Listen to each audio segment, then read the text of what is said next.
tenzi ya kutuma onemu nodomo maoko enda sangana muyezishinga sekamba utarize mandu iwakamba ona iwakamba utarize mandu ona iwakamba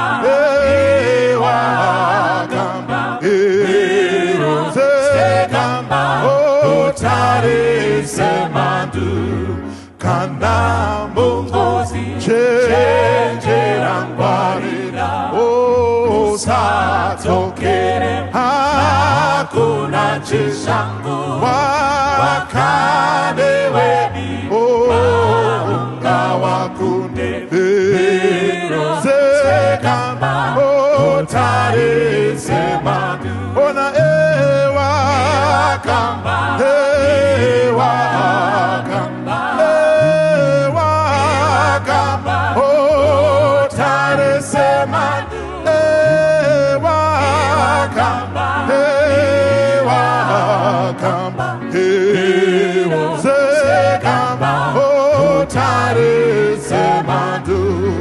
Basfarate zewirane simba renda udise oreko mago ano kutu nakasika mero sekamba otare semandu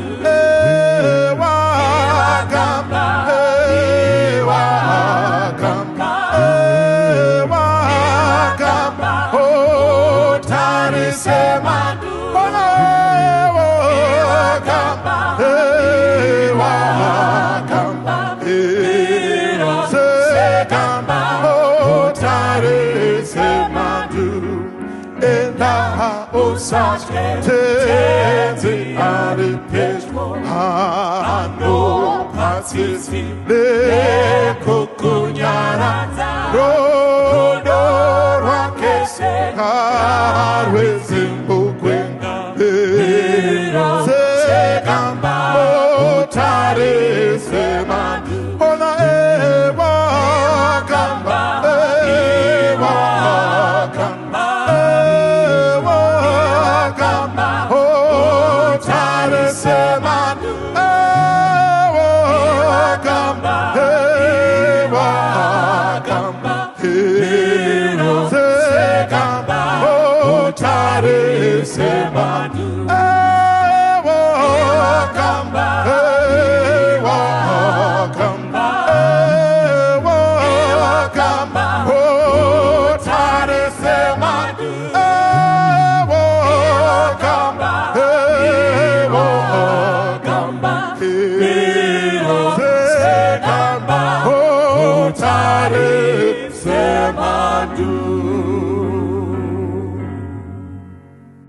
Toda kutenda isu watitendera kusangana nyama nemweya zviri pamwe chete. Toda kumupa mbiri nerikudzo nekuti mbiri nerikudzo zvakafanira iye. Tisati tataura ngatimbove nenguva yekunamata. Baba wedu namuponesi musiki wedenga nepasi tokutendai nekuti muri Mwari. Rumbidzwai nekusingaperi nekuti zvakafanira imi. Patichataura nezvenyu tibetserei tenzi rikuraramirei. Muzita raJesu tinonamata. Amen. Toda kutenda Mwari watitendera kuti tisangane. Mukati mezuva ranhasi toda kutanga tarangaridzana chinhu ichi kuti pane mutsauko pakati peperception netruth. Maonero ako ezvinhu nezvazviri zvinogona kusiyana. Saka tikapota tichiitisana nharo nekurwisana pakuti iwe unofunga sei nekuti unoona sei, tinogona kuita dambudziko. Asi zvatinoita ndezvekuti patinotaura toda the truth as it is in Jesus. Bhaibheri rangu rinoisa pachena kuti you shall know the truth and the truth shall set you free. So by the end of the day, kusunungurwa kwemunhu kuri muchokwadi. Asi kwete chokwadi as by popular vote, but the truth as it is in Jesus. So by the end of the day, chinoita kuti kazhinji kacho tipesane pamusana pekuti unoda kurwara odecide mushonga unokuporesa. But handizvo zvinofangwa kuitika mukati meupenyu. Iwewe it's either chako kurwara, asi vanodecide kuti unomwei kuti upore ndevakaita basa iroro. Saka isusu tinotora Ishe nekutora Jesu seiye muridzi wezvinhu nemuvambi nemupedzisi wazvo. Saka nekudaro kune vanomunamata nevasingamunamati anzai one. Saka dei Mwari angatiitire zvakanaka patichataura, patichawirirana kuti tisafadzane nenhema. Ngatiwiriranei kuti red ired, blue iblue, black iblack. Vakabata zvisizvo vakabata zvisizvo. Vane zvisingaendeke vane zvisingaendeke. Vane bhazi risingasviki harifi rakasvika. Kuda kushingisana munhamo ndo kune maproblems mazhinji. Kuda kushingirira munhamo ndo kune maproblems mazhinji.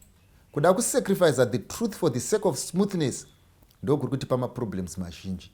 Saka zvinhu zvizhinji zvatinoda kukumbira panapa vafana ndezvekuti ndatiudzane chokwadi. Ende munoziva zvakanakira chokwadi, unogona kuchiramba kwete nekuti hazizi chokwadi, but nekuti hachisi kutaura zvaunoda. Asi zvachakanyanyisa hacho kunakira chokwadi ndechekuti paunorara chinenge chichikushusha, paunomuka chinenge chichikushusha, paunotaura chinenge chichikushusha. Ende chokwadi ukaramba uchichiramba zvachakaipira, unopedzisira conscience yako yaseared. Unopedzisira wakuona zvisizvo pane zvirizvo. Saka ndinokukumbirai nemweya waMwari vanangu kuti dei tingawirirane mukuzivisana chokwadi. Asi chandotenda ndechichichi, kune vamwe havo vanoramba road asi vazhinji road vanoda kufamba mairi. Zvingangovaremera pano nepapapo asi vari kutofamba, vari kufamba. Nhasi unoyu musati mataura vana, ndisati tataura nyaya yangu, ndoda kuti vana vangu ndimbobvunzana mubvunzo kuti has evil prospered? Has evil prospered? Kuti umwe munhu anoenda kuchikoro onofunda oziva basa nderake.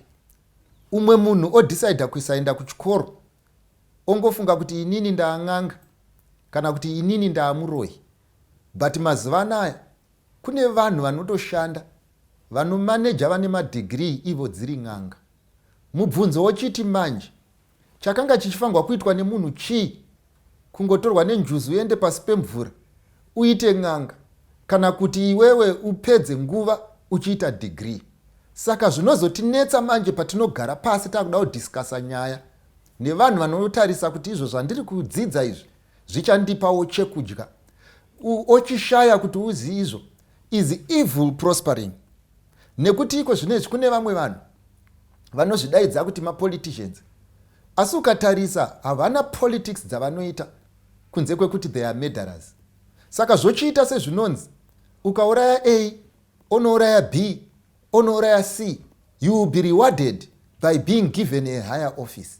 Saka zvochidaro manje odzoka pane vana uchivaudza kuti no, tinofangwa kurarama a principled life. Uchivaudza vana kuti tinofangwa kurarama upenyu hunodiwa muna Jesu. Asi kana votarisa the reality of life, zvoita sezvinonzi evil is being rewarded. Saka nhasi ndoda kubvunzana mubvunzo kuti has evil prospered? Vanoita mashura mukati meground, vakakura bhora vachitozikanwa kunzi vakanga vasiri vagoni vebhora, vakanga vasiri vatambi chaivo, vakanga vasina natural talent, ndo mazuva ano vaakudaidzwa kunzi the greatest soccer players. Ndotaura vaya vanokika bhora rinodefya gravity, rinotena richienda kwarinoda kusvika rawana kune gedhi. Ivavo vacho ivavo ndo vava vakuru vebhora, vane tarenda chairo rekuzvarwa naro, vakagara zvavo kuhaifiridza. Zvinofamba sei kuti munhu wese wochiita ng'anga here, munhu wese wochiita muroi here kuti zvinhu zvavo zviendeke? Mukatarisa iko zvino izvi, ukaenda kuchikoro, akanyengwa nalecturer hana basa nekuverenga, akanyengwa nalecturer haiti project, zvinhu zvake zvese zvakarongeka, ende kupasa ari kutopasa negrade rigombe kudarika vakanga vachisenzera chinhu ichi. Obva washaya kuti zvino unochiudza mwana kuti kudii?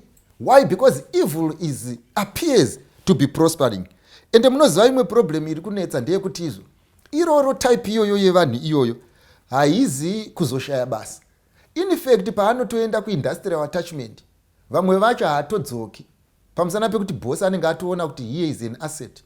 Anotozodzwa kunzi chikoro unopedzisa uchiita part time, pamusana pekuti basa atove naro full time, ende atove neflat, akutorendesa vamwe vake vaakanga anavo kuchikoro. Ende kana tichinge tagara pasi totaura, we need to be honest with each other. Yes, evil prospered.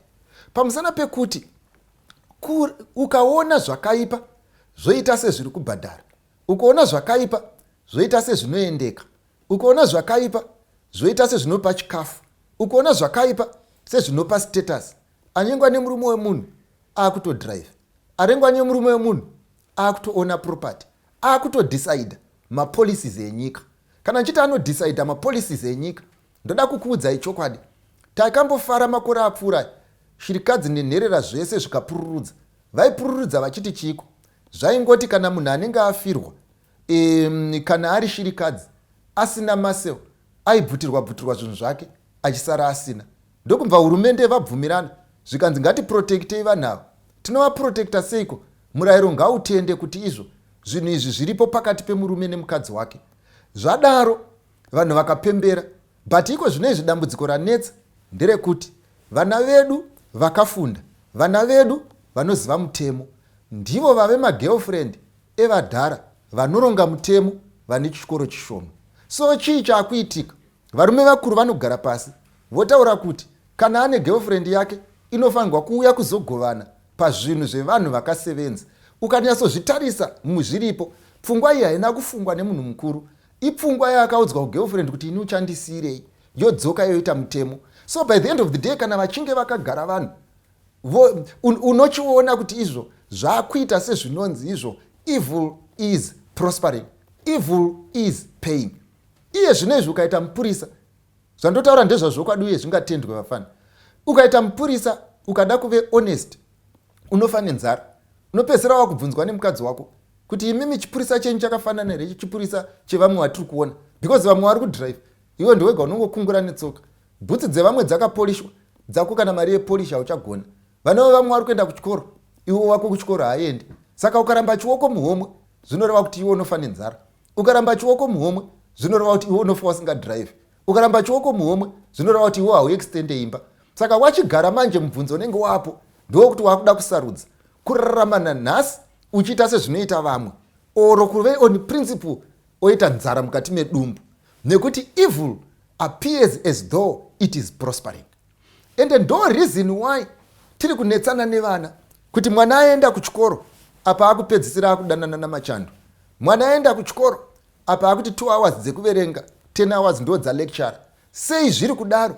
Pamusana pekuti izvo ari kuona kuti there are shortcuts to life. The reason why we have these fights inyaya yekuti izvo it appears as though evil is prospering. Now ndo mubvunzo watoda kurwisana nawo vana vangu, ndevekuti bhaibheri rangu richitaura, Jehovha anotaura, anoti hauzivi here iwewe kuti mufaro wewakaipa ndewenguva pfupi. Ndinodzokorora, bhaibheri rinoti, bhaibheri hariti wakaipa hafare, bhaibheri rariti wakaipa hazoroorwe, bhaibheri hariti wakaipa hazotengi mota, bhaibheri hariti wakaipa hazopfimbwe. Bhaibheri rinoti wakaipa uchafara, asi chichadhisaidha kufara kwake handi marongero ake, chichadhisaidha kufara kwake ndezvakamakwa mubhuku. Ende bhuku rinoti kudiko, kufara kwemunhu wakaipa ndekwenguva pfupi. Saka chandoda kukuisira pachena ndechichichi, ndechekuti izvo kana uchida kusvuta mbanje, enda unosuta, dzichaita kuti useke, asi uchaseka kwenguva pfupi. Kana wafunga kupinda mumadrugs, enda unopinda mumadrugs, vanamo uchaikanganwa kwenguva pfupi. Kana uchida kufara, enda unorara kubhendi, namo uchaikanganwa kwenguva pfupi. Because bhaibheri rangu riri kuisa pachena kuti kufara uchafara, but only for a short while. Ndosaka uchiona kuti kune vamwe vanhu vamaiti magamba imi, ndosaka uchiona kuti kune vamwe vanhu vamaiti izvo macelebrity imi. Asi ukada kutarisa upenyu hwemacelebrity mazhinji amunoyemura, havana upenyu hurefu. Sei vachiita upenyu hurefu? Bhaibheri rangu rinoburitsa pachena kuti enda unofara madiro, but uzive chinhu ichi. Kuna Jobhu bhaibheri rinoti, imi Jehovha ari kudenga ndiye anotara muganhu wemunhu. Zvikanzi saka mufaro wewakaipa ndewechinguva chipfupi. Vachararama nebribe kwechinguva chipfupi. Vachadzvinyirira vamwe kwechinguva chipfupi. Bhaibheri rinoti vachafara havo but kwechinguva chipfupi.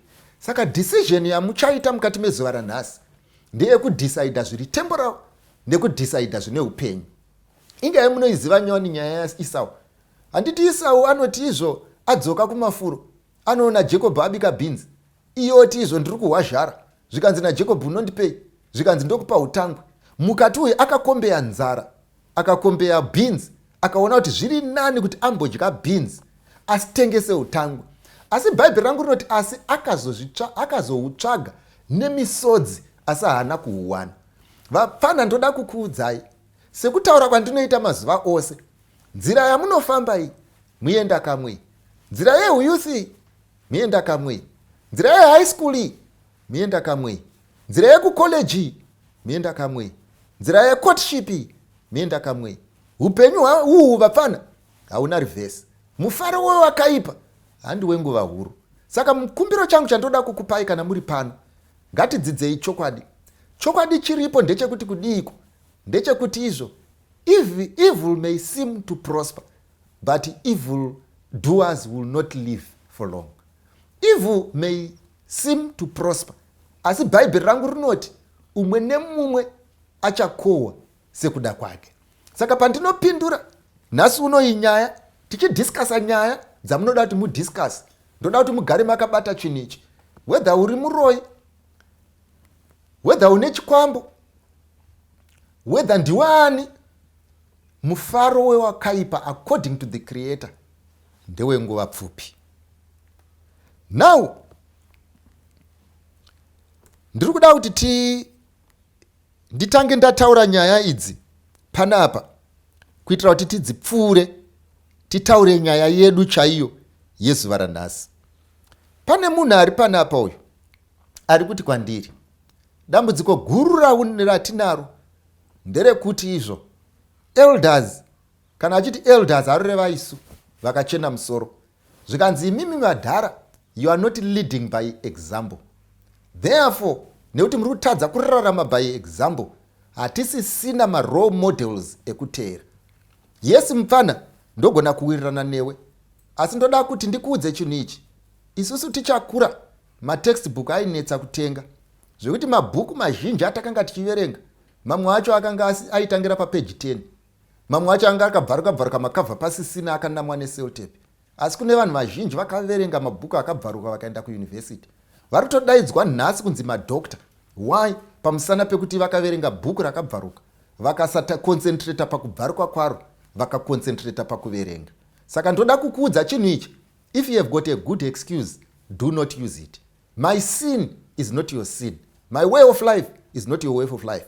Kurasika kwangu hakuzi kurasika kwako, kukundikana kwangu hakuzi kukundikana kwako, kutadza kuroora zvakanaka kwangu hakuzi kutadza kwako, kukona kuenda kuchikoro kwangu hakuzi kukona kwako. Kuve nemagirlfriend ndinonyenga ndega, ndoita one handinyengere mumwe. So by the end of the day, upenyu hwandinorarama must not be an excuse for wrongdoing. Upenyu hwandinorarama must not be an excuse for corruption. Upenyu hwandinorarama must never be an excuse. This is the reason why Bhaibheri rangu richiisa pachena kuti pamberi paMwari umwe nemumwe ochamira nezvake. Mwana anenge akamira nezvake, madhamu anenge akamira nezvake, murume anenge akamira nezvake. It's each man for himself. So by the end of the day, amongst a multitude yematicha asina gwara, pane umwe ane gwara. Mupfana mubhuku rakabvaruka, tsvaga zvaunoda, tsvaga zvinoenda pasyllabus, ufambe mune zvakanaka. Blame game is not going to get us anywhere. What we need to do is to sit down and ask ourselves, have we done our part? Chepiri, panapa uyu ari kutaura ari panapa uyu, ari kuchema zvisingamboiti. Ari kuti izvo anodanana nemusikana akabvunza isu vakuru vafundisi nemaelda, vakamuudza kuti zvese zviri right, but chiri kutomushamisa ndechekuti musikana aitomboenda kucounseling kuna pastor. Alright mfana, ndabata mupfungwa yako, ndikuda kuti undipindurewo mubvunzo iwewe. Uri kurangarira here musi uya Jesu paakanga ari mutemberi achiparidza? Zvinonzi vakuru vakauya nechimwe chipfeve chakanga chabatwa chichipfeva. Ende chipfeve chiya kana chitaurwa nezvacho chakanga chitori nehistory hombe yekupfeva. Akanga asiri kapfeve kadiki, akanga atori headmaster wazvo. So by the end of the day, headmaster wezvipfeve anoti aunzwa pamberi paJesu.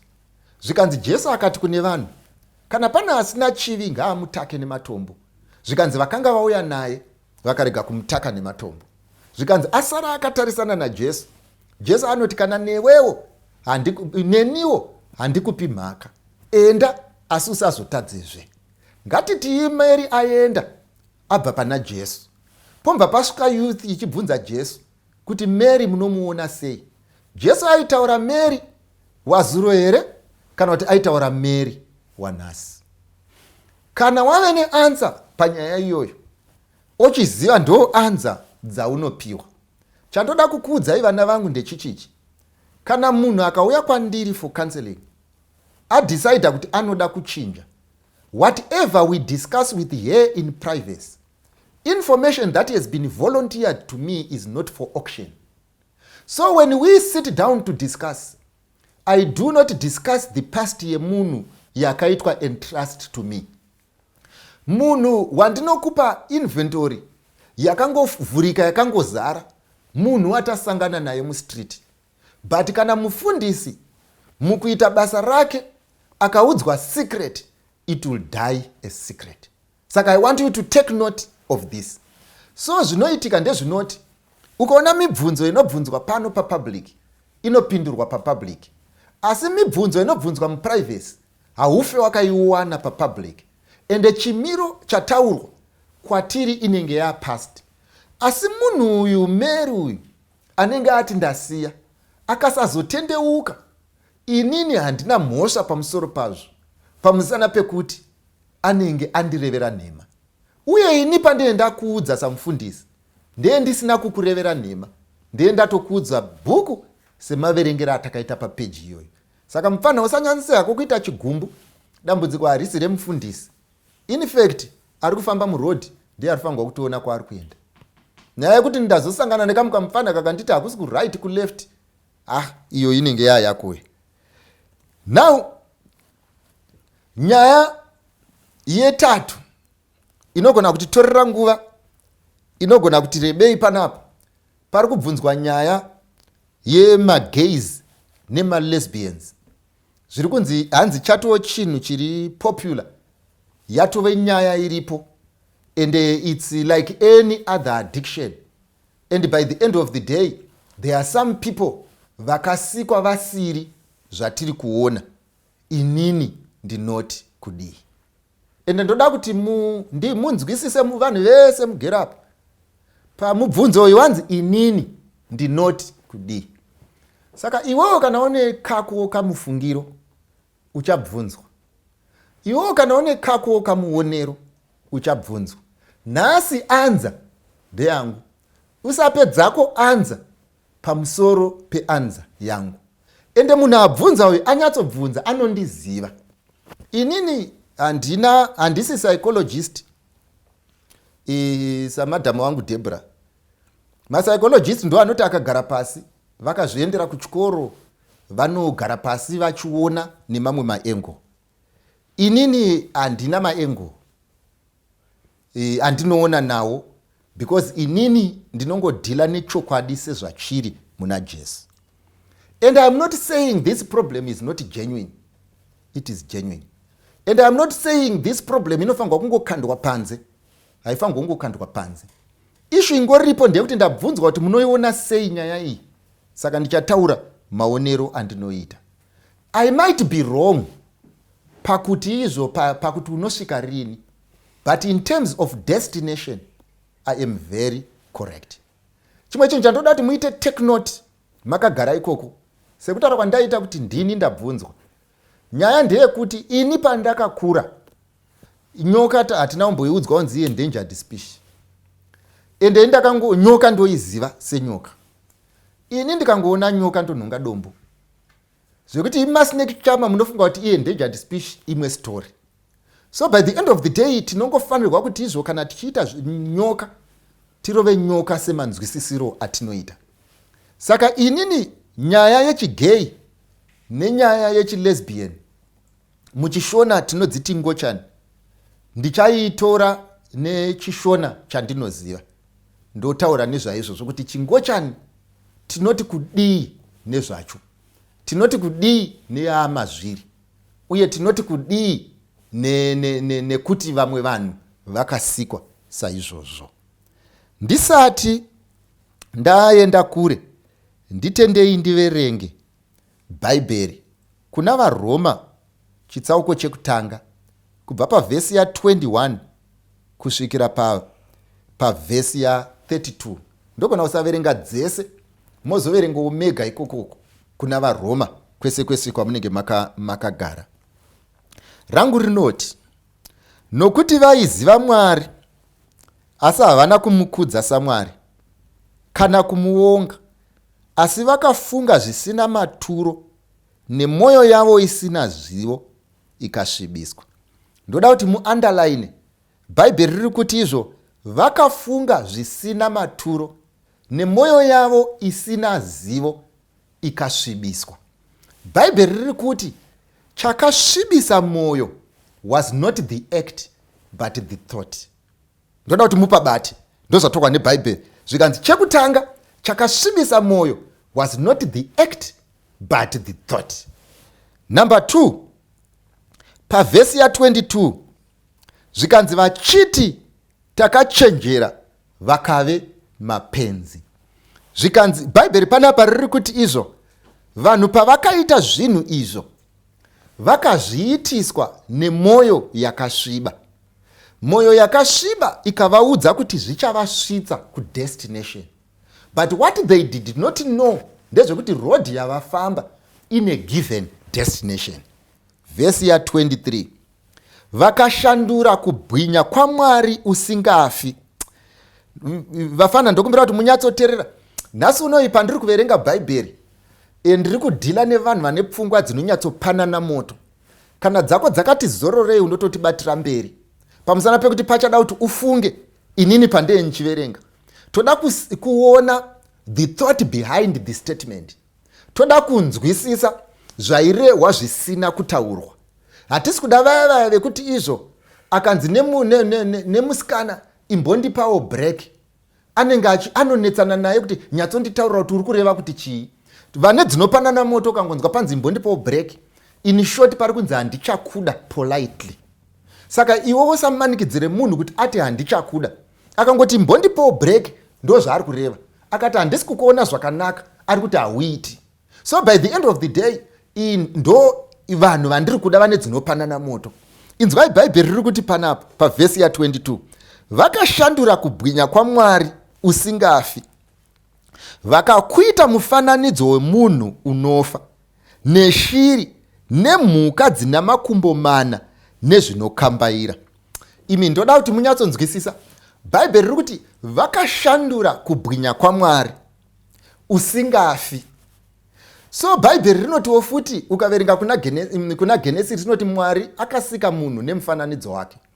Ukatarisa Paul achitaura nenyaya iyi na David, vanoti ko munhu chiiko zvamunomurangarira, ko munhu chinyiko zvamunomushanyira. Zvikanzi makamusika ari muduku zvishoma pangirozi, zvikanzi mukaisa zvinhu zvose pasi petsoka dzake. Ndoda kuti mupabati. Zvikanzi pamusoro pezvose nekuti makamusika asina capacity, mukamufukidza nekugwinya kwenyu. Ndoda kuti mupabati. Saka bhaibheri riri kuti an inferior being was made superior by the glory of God. Zvikanzi izvo Mwari ndokumva amupa dominion over everything else. Panapa bhaibheri roti izvo vakashandura kubwinya kwaMwari usingafi. Batai makadaro mupake pavhesi ya22. Pavhesi ya23 romva rati, pavhesi ya24, saka Mwari mukuchiva kwemwoyo yavo akavaisa kutsvina kuti vanyadzise muviri yavo pakati pavo. Vapana ndoda kuti munyatsonzwisisa panapa. Bhaibheri zvariri kutaura ndezvekuti vanhu vakapinda mucondition yavaifunga kuti taita zviri nani. Vakashata, vanoba vakaba madiro, vanopomba vakapomba madiro, vanonyeya vakanyeya madiro, vanoita zvose vakaita madiro. Zvikanzi Mwari aona kuti paita problem, zvikanzi ndokumbva vaita sei, zvikanzi ndokuvaramwa, zvikanzi apedza kuvaramwa, zvikanzi akati zveya zvakafanana nekuti izvo munhu onzi izvo kumba kwenyu wanyanya musikanzwa, pamba pangu handichakuda, chienda unoita zvaunoda. Ndo zviri kutaurwa panapa. Saka bhaibheri radaro manje pavhesi ya 24 kuti Mwari mukuchiva kwemwoyo yavo akavaisa kutsvina. Vhesi ya 25 inobva yati avo vakatsinhana zvokwadi yaMwari nenhema, vakanamata nekushumira chisikwa kupfuura musiki, iye unokudzwa nekusingaperi. Vhesi 26 Mwari wakavaisa pakuchiva kunonyadzisa, nokuti vanhu vavo vakashandura basa ravakasikirwa rive basa ravasina kusikirwa. Saizvozvo vanhurumevo vakasiya basa rakasikirwa mukadzi, vakakundwa nokuchiva pakati pavo, vanhurume vachiita zvinonyadza navarume, vakapiwa mukati mavo mubayiro wakafanira wokurashika kwavo. Bhaibheri panapa riri kundiudza kuti ukaona munhu, regai nditange ndada izvi, ndezvekuti munhu anotanga achiba switi,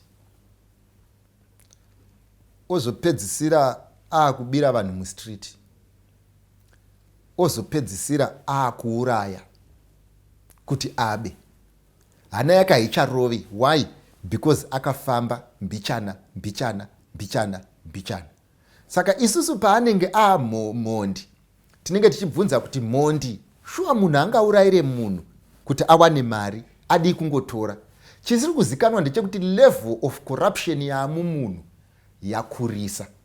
Saka bhaibheri panapa riri kuti kana muchida kuona kuti chivi chazobereka, kana muchida kuona kuti chivi chazotumbuka, kana muchida kuona kuti Mwari watsamwira munhu, kana muchida kuona kuti Mwari wakuignora munhu, kana muchida kuona kuti Mwari waramba munhu, onai nekutumbuka kwechivi.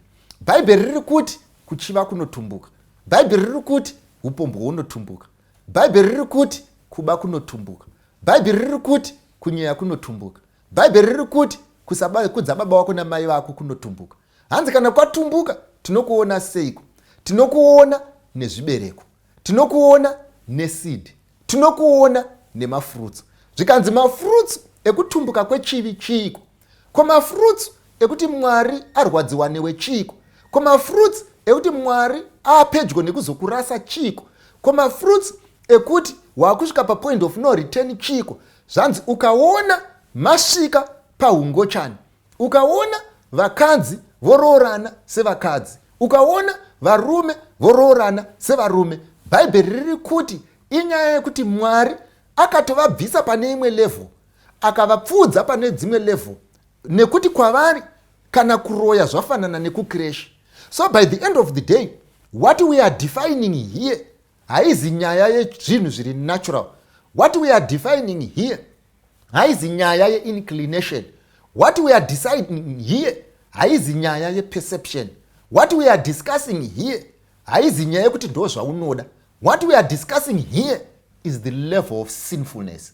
My Bible is saying when you get to this level, it is because Mwari aona kuti washata kusvika pane imwe level to the extent yekuti atizvo chienda unoita zvaunoda. Hanzi kana waita zvaunoda, this is the reason why tine vana vakaenda kuchikoro. This is the reason why tine vana vakaita madegree. This is the reason why tine vana vakaita psychology. This is the reason why tine vana vari kuita medicine. This is the reason why tine vana vari kuita sociology.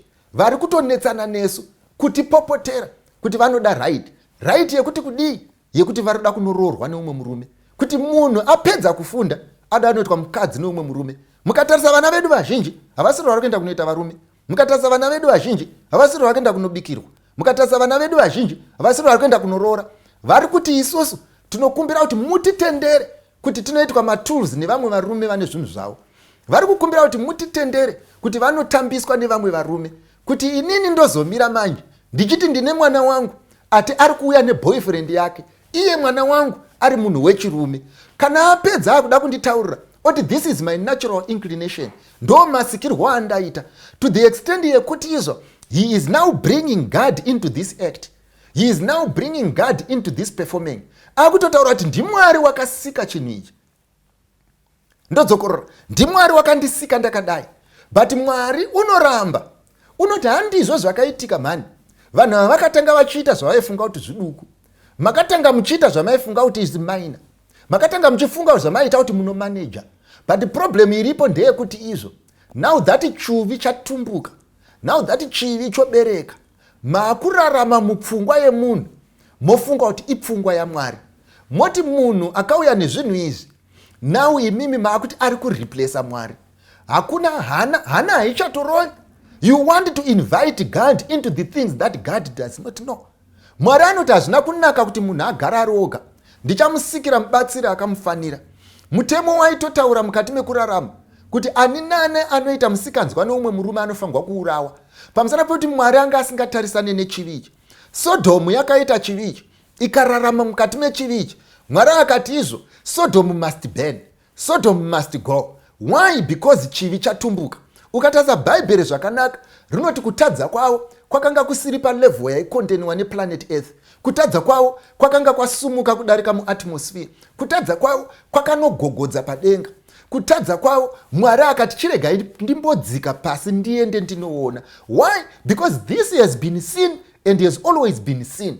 And I want to tell you, kana uchida kupfimbwa nemurume uri murume, enda unopfimbwa. Kana uda kupfimbwa nemukadzi uri mukadzi, enda unopfimbwa. Kana uda kuroorwa uri murume, enda unoroorwa. Kana uda kuroorwa uri mukadzi nemukadzi, enda unoroorwa. But do not drag God into this thing. God has nothing to do with this thing. Do not drag nature into this thing. Nature has nothing to do with this thing. Do not drag creation into this thing. We were never created like so. Do not, I repeat, do not even think about it. This is what you want. We told you uchapinda muchivi. We told you uchaita zvema drugs. We told you uchasuta. We told you kuti zvinhu zvauri kuita izvi, it will take you far. And because of drugs you have been taken far. All you are thinking is whether you are making money or you are not making money. All you are thinking is whether you are getting there or not getting there. All you are thinking kuti uri kudrive here kana usinga drive. And vazhinji when you want to pretend to be smart. Vazhinji when you want to pretend to be in control. Vazhinji when you want to pretend to be in charge. But what we know is you are not in charge. This is why you are now drinking a lot. This is now wakurarama uri pa influence ema drugs. To try and forget the abuse that you are going through. Munogara pasi motaura all the abuses of life. Munogara pasi motaura all the abuses of life nekuti tingaite sei. Asi shiri panapa you are accommodating one of the greatest abuses that sin causes. What is it? Lesbianism and gayism.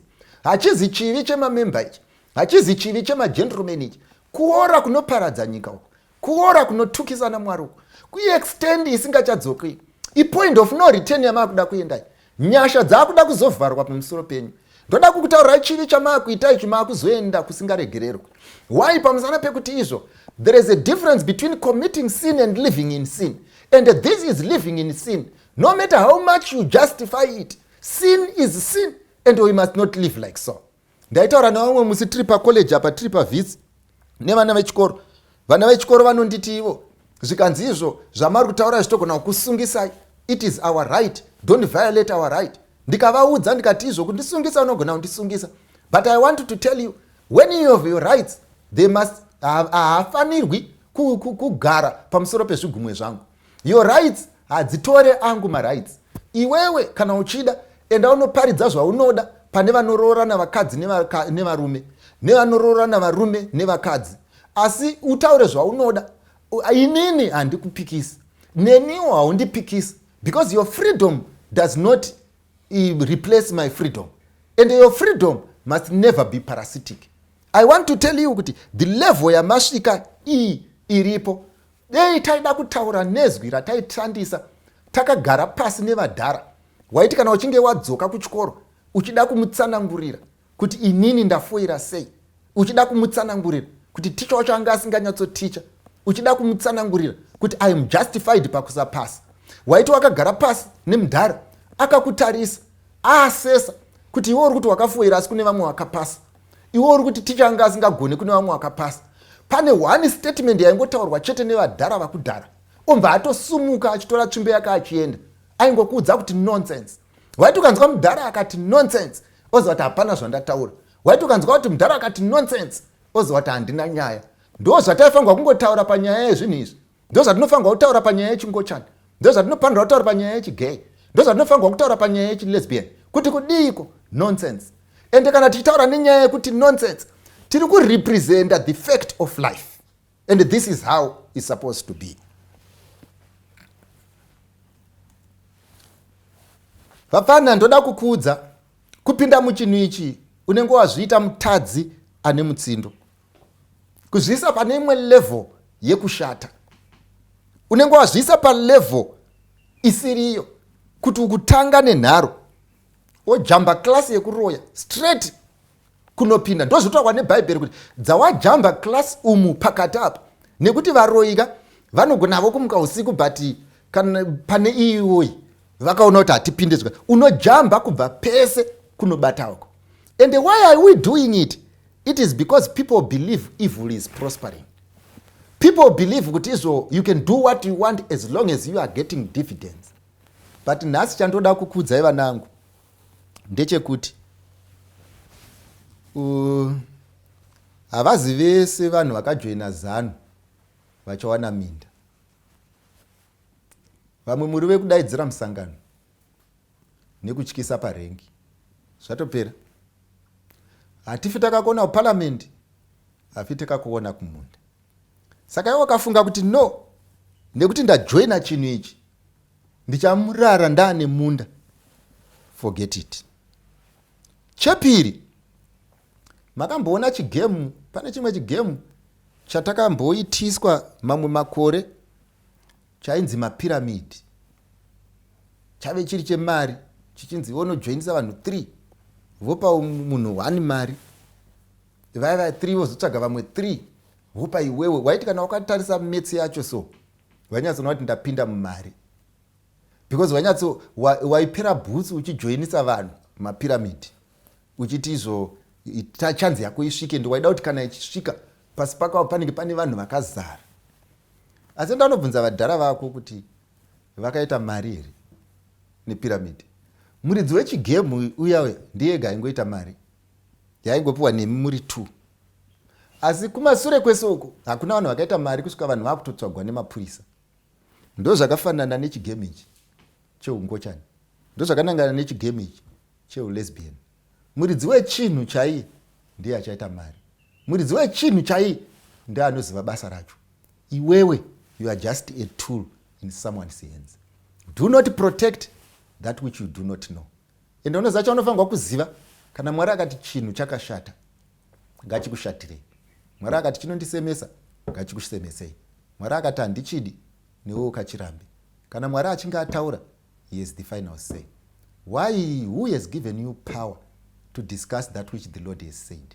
Kuti Mwari akataura chinhu ichi akapedza nezvacho, iwewe waakuda kuchicorrect. Tingangotambisa nguva tikagara pasi, tingangotambisa maresources tikagara pasi. God has the final say. Chinhu ichi vapfana chichakunyudzai, chinhu ichi vapfana chichakuparadzai, chinhu ichi vapfana ndechemuvengi, chinhu ichi vapfana chine signature yemweya yakaipa, chinhu ichi vapfana chine signature yaSatani, chinhu ichi vapfana hachina kwazvinozokusvitsai, chinhu ichi vapfana vazhinji venyu muchafa muri marombe, chinhu ichi vapfana vazhinji venyu muchafofita zvikomborero, chinhu ichi vapfana vazhinji venyu muchasekwa senyika, chinhu ichi vapfana dzimwe nzvimbo dzichaita maearthquake nekuda kwekunyangadza kwenyu, chinhu ichi vapfana muchatinetsesa namudhara musiki wedenga nepasi, muchinhu ichi vapfana Jehovha uchaita hasha nazvo. Precedence iripo ndeyekuti Mwari chinhu ichi pachakanga chasvika pachakasvika, zvakasvika kusiriko. Kune vamwe vanoti hatibviri, munofunga kuti vanhu vakagarika kuna America, vanhu vakagarika kune dzimwe nyika vachingorarama madiro. My friend, grass is greener from afar. Vamwe vanhu vanofunga kuti vavete, havana kuvata. Vamwe vanhu vanofunga kuti vane rugare, havana rugare. Rugare harubvi muzvinhu, rugare harubvi mumari, rugare harubvi mumota, rugare harubvi mumota dzakawanda, rugare harubvi mumadzimai mazhinji. Rugare runopiwa naMwari. Rugare ifruit yekuratidza kuti Jehovha wakafara newe. Ndoda kukukumbira chinhu ichi, hana yako ngairove, Jehovha ngaakuitire nyasha. Ngatinamatei. Baba vedu namuponesi musiki wedenga nepasi, rumbidzwai nekusingaperi nekuti zvakafanira imi. Ndokumbira kuti patinorarama nemune zvese zvatinoita, tibetserei kuti vana vedu vazive kuti muri Mwari, hamuzi munhu, uye hamugariswi dare nemunhu, uye hamuudzirwi. Muzita raJesu ndinonamata. Amen. Ungatore akapasi nerufaro rwaro rwese, asi ndiye yangu Jesu anogara narini. Tsitsi dzake dzakadzama nerudo rorukuru, rununu rwakakomba chidzidzo cheupenyu. Ungatore ako pasi undipe hangu Jesu, anondinyaradza mweya, naye ndinozoimba. Tsitsi dzake dzakadzama nerudo rorukuru, rununu rwakakomba chidzidzo cheupenyu. Ungatore ako pasi undipe hangu Jesu, ndione kufara kwake kondifadza munzira. Tsitsi dzake dzakadzama nerudo rorukuru, rununu rwakakomba chidzidzo cheupenyu. Ungatore ako pasi undipe hangu Jesu, ndinosimbira mchinjiko, dakara ndimuone. Tsitsi dzake dzakadzama nerudo rorukuru, rununu rwakakomba chidzidzo cheupenyu. Tsitsi dzake dzakadzama nerudo rorukuru, rununu rwakakomba chidzidzo cheupenyu. Rununu rwakakomba chidzidzo cheupenyu.